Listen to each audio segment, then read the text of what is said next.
Welcome to Talk Cafe, the one and only place mali unapata nice talk, gumzo mtaani, nice talks, entertaining talks, hapa na pale, mdogo. So, as usual, Kehono Kamore here, and to my right, hapa ni Eli the chef, the best chef. Hapa mimi usema kila kitu mimi do because of the most high. Kila siku ni blessings na feel niko so high because my plan to make it bila suit na tie. Yeah. So karibuni sana. Leo tuko wawili. This is episode 22 of our continuous series. Series yenyewe haina jina. It is what we say. Yeah, what comes up in our mind, that is what we talk about. Yes, so leo tuta reflect about hii journey vile tulianza. That is one, alafu kitu ya pili, then tuta talk about kuna prop tumeweka, kama unaona hiyo prop. Kuna prop tumeweka hiyo hapo hivyo, na tuta discuss about hiyo karatasi basically. So this is episode 22. Our target basically initially was to come up to was to actually reach episode 21, and we have reached that target. So our goal was to be consistent throughout, and we've been consistent, and we will continue being consistent. I think what I would say as we start this episode, as we continue this journey, is to thank everyone that has supported us or is supporting us through this journeys. Everyone that has subscribed, all the likes, all the messages, subscriptions, comments, and comments that we've had, and we really appreciate your support in everything that we've been doing, and we will continue doing it pole on a daily, on every week. We will ensure that we at least have content. And it has not been an easy journey. Yes, but that is how life is. We start, we press, we be consistent, we persevere through the hard times, hoping that good times are going to come. So having said that, niano hii prop ni umeweka, na sijui kwa nini umeiweka. Mimi nimeweka kitu rahisi sana. Hizi vitu siku hizi si rahisi kuziona. Tao imesimama hivi. Si rahisi manze. Mimi napiganga mboka na sizipatani. Ile ukweli. Kwa nini uipati?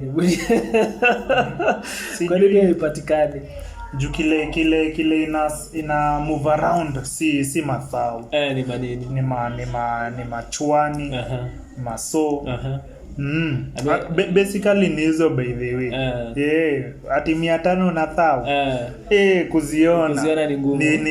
Ni ile time tu watu wamelipwa. So kama sasa hivi ile tunaelekea end month.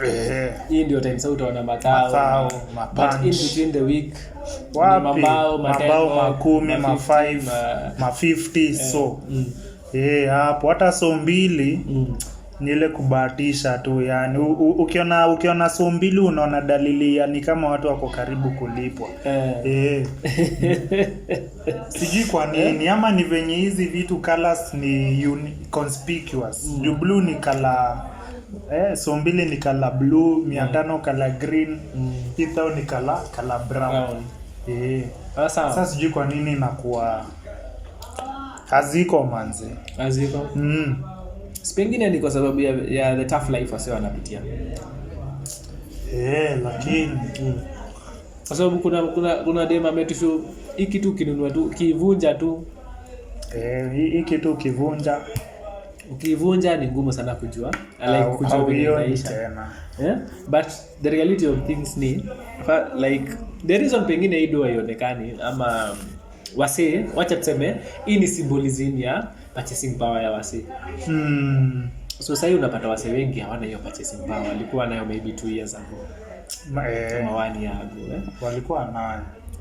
At least. Sasa wase hawana, unapata, na ndio maana pengine uone wase wakibuy as much as they used to, because of that purchasing power. So basically what guys do is prioritize their needs. Unaona? So the most important needs, first of all, ni basic needs zao. So food, shelter, clothing. Na hierarchy hiyo ni food, shelter, food. Clothing by this squeeze ni fashion, like luxury. Squeeze watu wanaopt kubuy vitu ina last. Kama ni kiatu na buy kiatu unajua inakupeleka kama ya katatu hivi ndio urudi hapo. So unapata because wase hawana purchasing power. Na ni kwa nini wase hawana purchasing power? That is the question we are supposed to kujiuliza, ama we are supposed to ask. Why are people not having the purchasing power? That purchasing power. Unaona? Ni kwa nini unaweza sema? Ni juu ya tax. So Wakenya, unajua generally Wakenya wanapenda starehe. Maisha tu ya Mkenya tu ni anapenda easy. Lakini the moment tax for example unapiga mboka, so ulikuwa unapata hii range, umeipangia hii range, alafu kuna additional mandatory additional things inaingizwa kwa hiyo budget. So inakubidi ususpend tu vitu zingine.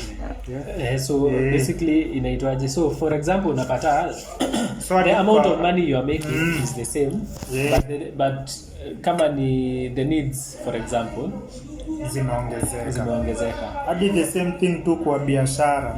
So ulikuwa unapata mahesabu zako kwa hii profit, mwezi unapata hii profit. Alafu vitu zimefanywa additional taxes za stima, mafuta, ingredients. Kama mafuta ilitoka 441 hadi 45. Karibu almost 500. So kwa profit unajua almost 400-500 umetoa, imeslashiwa. So inabidi ndo hiyo. So na biashara unajua kama ni kusustain hizi anguka, so utaongeza price. Utaongeza price ya commodities zako zile unauza. So pia the consumer lazima adjust to that price. Na inaenda tu ripple effect. Ni ripple effect. Na huyu consumer akishindwa ku adjust to that price, juu unajua hata yeye side yake ataangalia ni aje, mimi sina uwezo wa kubai hiki kitu ulikuwa unamuuzia so moja, so sasa hivi kama mkamshoni wa chwani, unaona? So yeye anasema hiyo chwani siwezi ongeza, sitaweza fika hiyo bei kwa sababu anyway income yangu iko tu pale ilikuwa. So ndio maana unacheki kitu inaenda haraka sana, inaisha hivi. The moment umeipata, ukienda kwa shop for example ubae kama saa hii ubae mkate na maziwa. Mkate ni maziwa 2, hiyo ni 150 imeisha. Hiyo 150. Na before that so moja ilikuwa inatosha maziwa mkate vizuri, unaona? So na bado kwa hiyo mkate unabai ilipunguzwa weight. Unaona ilipandishwa bei na ikapunguzwa weight, umepigwa mara mbili. Unaambiwa ni 400 grams but ukiwe really unapata 350 huko. Lakini umeibaya hata higher price. Ama tu wao tu wenyewe ndo adjust kampuni. Ndio adjust hiyo tax hizo. Unaona hizo ni effects zao sasa. What can they do to keep it sustainable? Unaona? So hatuwezi ongeza price. Tumeshaongeza. Tutafanya nini sasa? So the only way now ni kureduce. Tupunguze hiyo.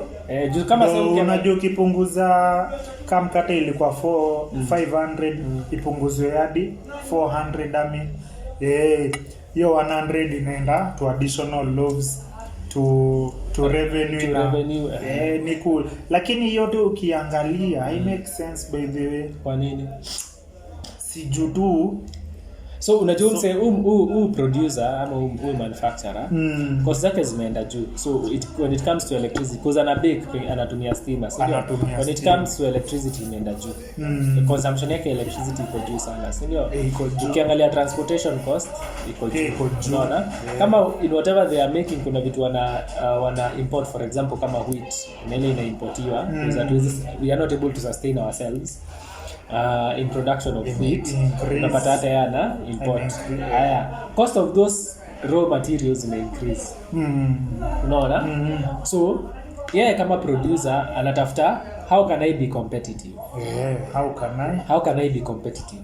So if I increase my price too much, it is sasa wase nikiongeza sana, for example nitoa hii mkate 60 kama 50 iende, so wase wanaweza kosa kufika hiyo bei, and I still want to remain in business. So what do? I look at other ways that I can. Yes, my recipes and how I can be able to save cost. So now instead of making a 500 gram bread, let me make a 400 gram bread. Unaona? Hii 100 gram nita save some cost. Unaona? Grams. Ni kama sahi naona kama these milk processing companies, so walikuwa na maziwa ilikuwa tu half liter, si ndio? Ile ya packet. But so unapata wanaipack in 400 milliliters. Wanaweka 400 ml. Ama ilikuwa half liter, sasa ni 400 ml. So wametoa kuko. Utapata kuna, so wana retain ile price ilikuwa 60 bob, lakini quantity so hadi tunafaa tuulize quality. So pia tunafaa tuulize maswali sisi, tunafaa tunaulize jumepunguza quantity, affect quality. Now that sasa ndio wase kama Kebs wanaingilia kuangalia has it been tampered with, but it's a way of them ensuring we still remain competitive in the market and be able to manage the costs that are coming over. Unaona? Na ndio hapa maybe tunaweza sema ile role gava, for example, inaweza play in this situation, the government of Kenya is to try and make business easier for people. Kama sasa hii nimeona kulipa SBP ya Nairobi County, unapata uko na duka small license, single business permit, unapata last year ulilipa kitu kama 15,000. This year ukienda kurenew unapata hiyo charge ime increase by more than 3 times. Unapata sasa unaambiwa unafaa ulipe 50,000 for a small business, for in place kama Kayole hapa. In Kayole. Na ni ghetto generally. So we small business owner atafikiria like 50,000, will I be able to make it in this economic times? Alafu it's inania. Kwa nini wasiriti? Plus by the way, plus umeongezewa stima, unapewa rules sijui machines sijui gani, yani kila kitu imeongezeka. So instead of making things sasa hii kitu inafanya ni ina discourage investment. Na mimi especially for young people who are coming up, who are trying to set up businesses, and unaona ukizalo kweli unatoa 50,000 ndo ufungue duka Kayole, for example. Like umemaliza basically, umemaliza nguvu basically. Joana hiyo capability. Ndio maana mimi niko, lakini hata tu nitasema tu ni times, lakini times of the ndio unaweza kitu fani. Nilikuwa nasoma hii kitu imenifanya nianze kusoma juu ya the French Revolution. What was the issue, what were the issues, why did it come about? Now it was actually very a little bit similar to what we are going through. Hadi the inaitwa Roman downfall hiyo. So ukiangalia like what France at that time population, it was the highest, it had around 1780 something to 1790. Hiyo period kulikuwa the first revolution. So utapata their population was very high. It was the highest in Europe, walikuwa around 26 million at the time. So their population was high. It was a monarchy. So ilikuwa inaruliwa na kings. So the common people were not allowed, for example, to own land. Access to food was a problem hiyo time, hiyo period. like say kupata wanafidiwa na kings. Hata si kufidiwa na kings, hawafidiwi na kings. Kings ni kuchukua, wana impose taxes on you. You are supposed to pay a certain percentage to the king and to the noble people, those that owned land. So kulikuwa peasants walikuwa wanaona yenyewe hii kitu inatuumiza. So peasants ndio wakaanza ku agitate for change. Unaona? And through your agitation too over a period of time, ukaona hiyo monarchy ikakuja ika crumble, ikatolewa. Actually the king alikuwa Leopold 16. Can't really remember. I think Leopold 16 alinyongwa, na huyu Antoinette the queen alikuwa anaambia they can have cake, hata yeye akaenda akanyurio. So basically walikuwa na assassinate in public. Kuna ile nini unaona kwa movie kinini kichwa kinaekelewa kwa nini walienda hivyo Guilton inaitwa Guilton. Yes, hivyo ndio wase walienda. So let us come to the Kenyan context currently. In Kenya 70% of our people are youth. Sindio? 70% wale young. Yes, 70% of our people are youth. Sindio? They are the most energetic. Kabisa. Now these youth are well educated, so they know when they are being lied to. That was the other perspective in the French Revolution. These people they knew, and they were educated, and they had knowledge, and they could understand issues that were going on in their country. So this Kenyan population is young, it's educated, and therefore they can be able to make their own judgments and their own decisions. So this young generation that is very active, secondly, is not active in the right manner. Unaona? The only way they can get active is if they are engaged in meaningful things such as production. If they are getting employed, they get employed. If they are able to do business or to start businesses, they are enabled by the government of the day to start these businesses easily bila manini mingi, bila hustle mingi, kwa sababu so ambia tu msee atoe 10k afanye biashara for the whole year. Unaona? First of all, he's feeding himself, and secondly, he's going to create employment for somebody else, for the next person, and that person eventually is going to contribute to the tax bracket. But sahi tunagandamiza, so hao vijana hawezi fungua biashara cause kuna hurdles. Unaona? Na hata nashindwa kama in Nairobi County the MCAs are youthful and then they are bringing in policies that zinagandamiza the youth. The actual people lakini who voted for them. Kusema ukweli wakiongeza license wana expect nani wanaweka biashara. Unajua ni vitu logic, common sense. Because all of us are not rich, for example. Hata si your perspective, of course like, and we are not big companies that we can hata wana expect nani waeke wa set up businesses times kama sisi see the youth jua zae si wengi wata set up businesses. So ni the youth, na of course wanajua the youth ndo wengi, the youth hawana do, the youth hawezi access loans, hawezi ingia bank, si wengi out of 10 people ni mtu labda mmoja ama wawili ndo atakuwa na hiyo possibility. Lakini ukishaweka, lakini hadi tuseme watu watatu washikane hadi kuweka hiyo 50k for a license. So utabuy license ama utabuy machine ya kawash ama KPS hivi ama unaelewa, ama kinyozi ubuy machine ya kinyozi ni 3k hapo 4k, alafu unaitishwa 50k hivi ama 20k kuanze.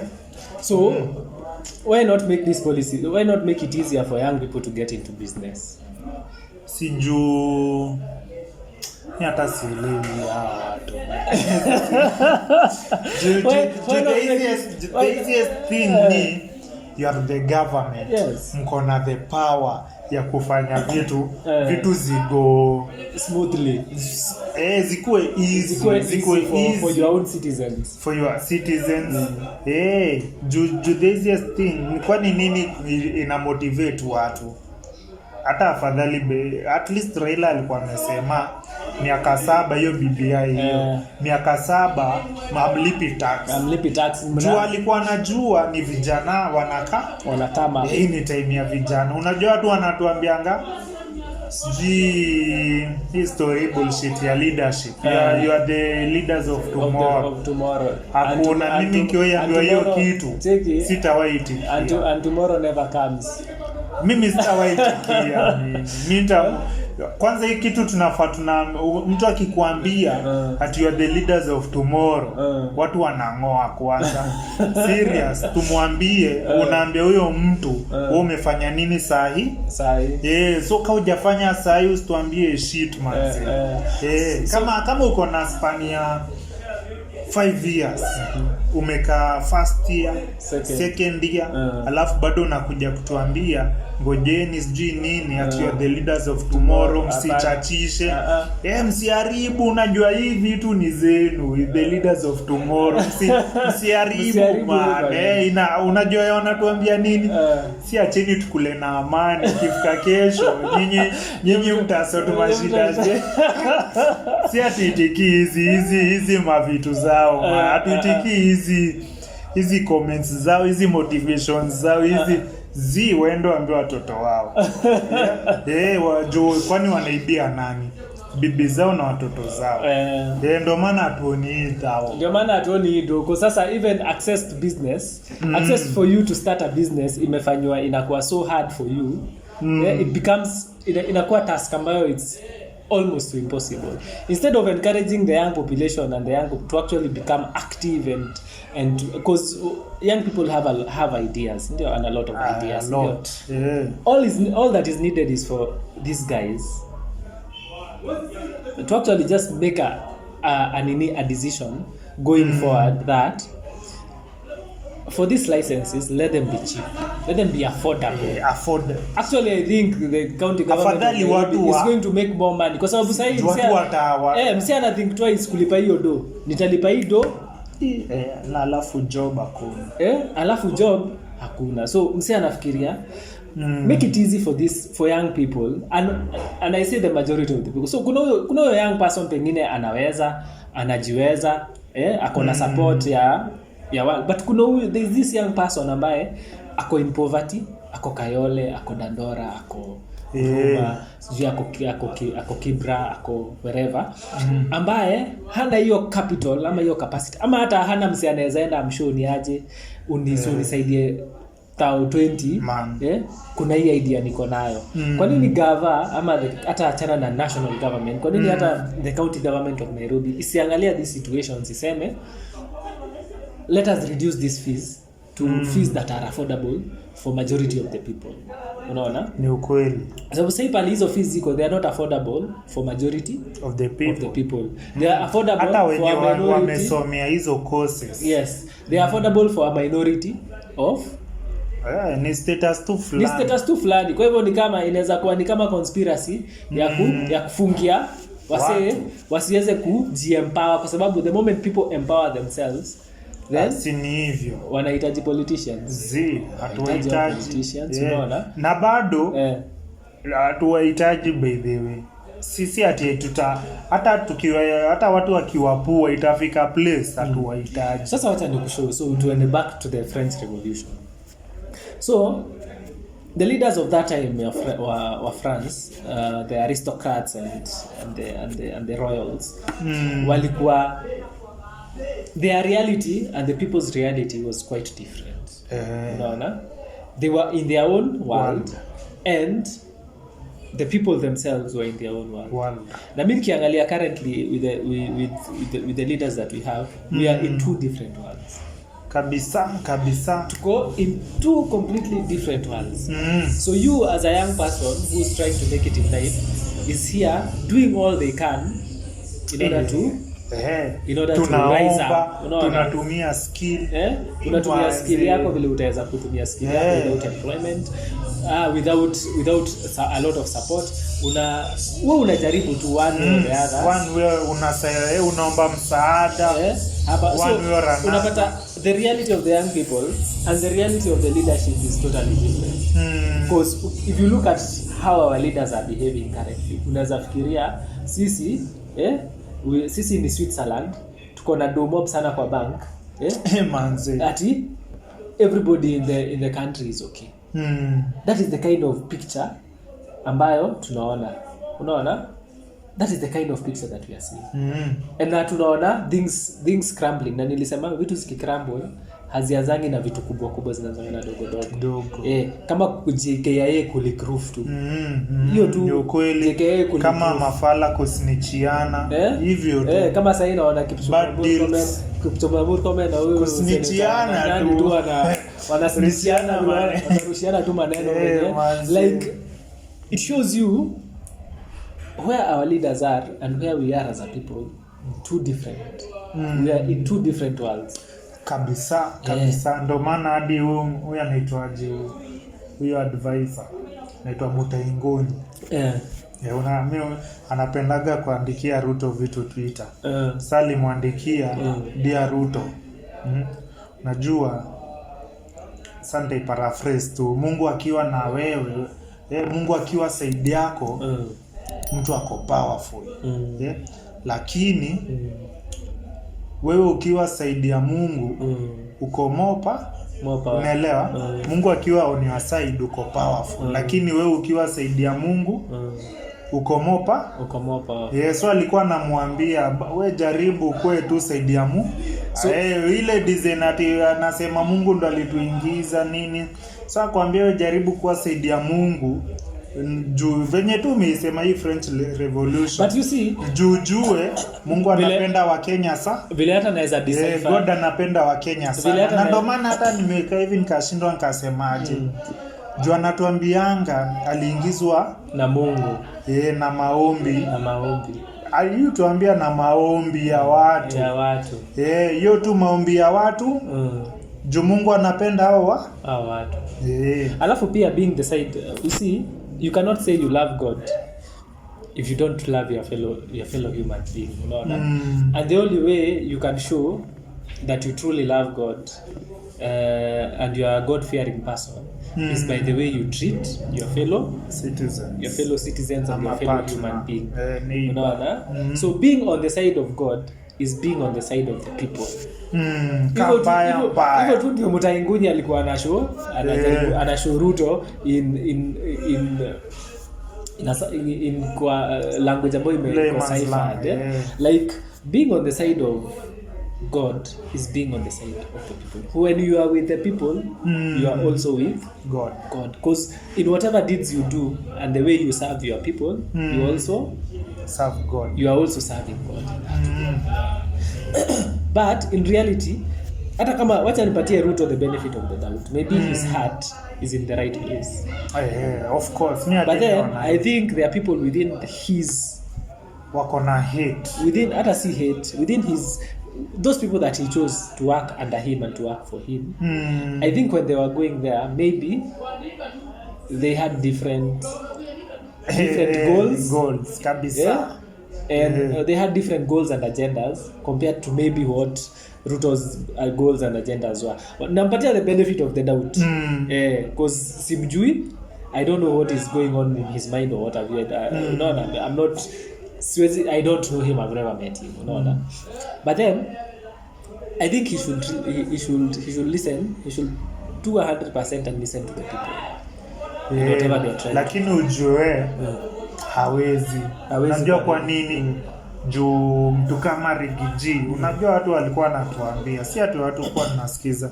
Watu walikuwa wanatuambia ilikuwa inafika play sasa wanasema wewe fanya Kenya, usisikize watu ndo wanafaa kusikize. Unaelewa? So walikuwa wanasema kitu kama hiyo.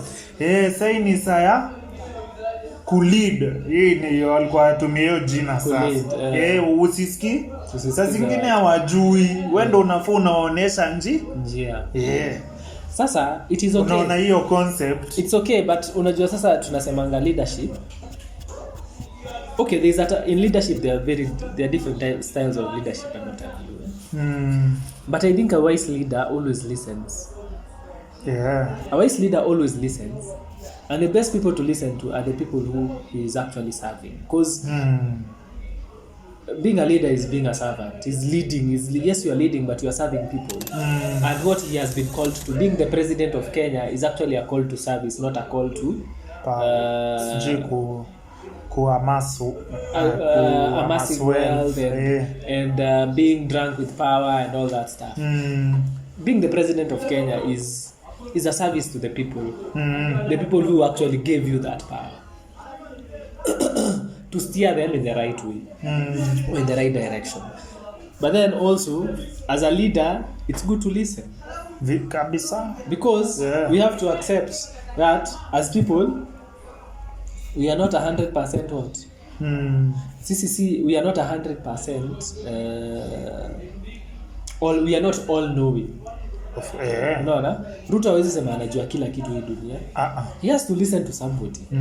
If he doesn't listen to people, then atakuwa misled. Ama atakuwa atauza inchi, design. Utakuwa misled. Utakuwa unadanganywa na wase ati maneno ni mzuri nini na kumbe huku chini maneno ni blanda. Maneno ni blanda, unaona? So I think they should mi kwanza nalilia hiyo ya youth na kwanza ya Nairobi County. I don't know how they set the charges, for example, for licenses and all that. But if Sakaja is truly is working towards empowering the youth, and majority of the youth, then hii issue ya SBP, ya single business permits, anafaa angalie na apunguze to levels where drastically, to levels where people can actually afford to set up a small business within Nairobi without a lot of hassle. Manze na mstuambie hii ni CBD, sijui ni Nairobi City. Wewe sema tu Nairobi. Sijui ni capital. Unajua wataweka Nairobi ikuwe ni kama watatumia ni prime city. Hizo vitu zote, lakini but you see, always ongea juu ya prime city when the people who are actually living Nairobi, when the people who are city, when the people who are actually living within that city are suffering. Lakini unajua hawajui. But unajua prosperity of the people is actually what actually improves the ambience of a town or a city. The better the more prosperous the people are, the better the city becomes. Afadhali ashukishe hizi vitu, watu waweke mabiz tujaribu. Watu wajaribu, zikianguka unajua hata biashara zitaanguka. First of all, one way itakuwa na direct effect in reduction of crime in Nairobi, kwa sababu a lot of young people are going to be engaged. Ni ukweli. Well and fully, unaona? When your mind is engaged, hata crime inaenda down, kwa sababu kama niko na police naenda nafanya mboka natoka ni umalize. And the only way to do that is to encourage people to start businesses. Very simple things. Watu waitikishwe tu waanze biashara within ndio wapate hii Nairobi hii thao man. Ndio wapate hii thao. Wakipata hii thao utaona even I bet na wanafaa hata wafanyie experiment. When will they collect more money?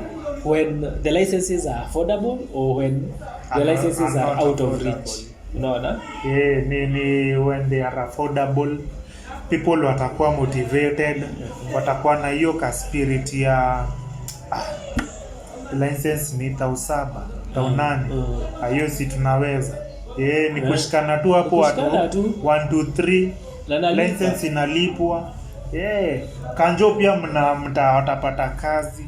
Sasa kanjo mnatuma wanaulizwa license, kanjo anakuambia 20k, unamwangalia unashindwa. Hii 20k nitatoa. 20k maana biashara mimi nalala na siku 3 alafu actually unamwambia tu live hii siwezi fika bei. Siwezi. Unamwambia tu live hizi inafanya kwa sababu sema ukweli hapo na hizo vitu ndo zinaleta magendo, corruption hivi, unajua inaleta tu reason ya negative things. ni ku increase hizi prices, ni ku demotivate watu, na ukisha demotivate watu watatumia the other route, because anyway at the end of the day man must live. Man must live. And having said that, I know we come to the end of that episode. It was a nice one. Tumeongea, so kama kawaida, if you think this content inakuguza mahali, like, share, subscribe, comment. Comment. Enjoy your time.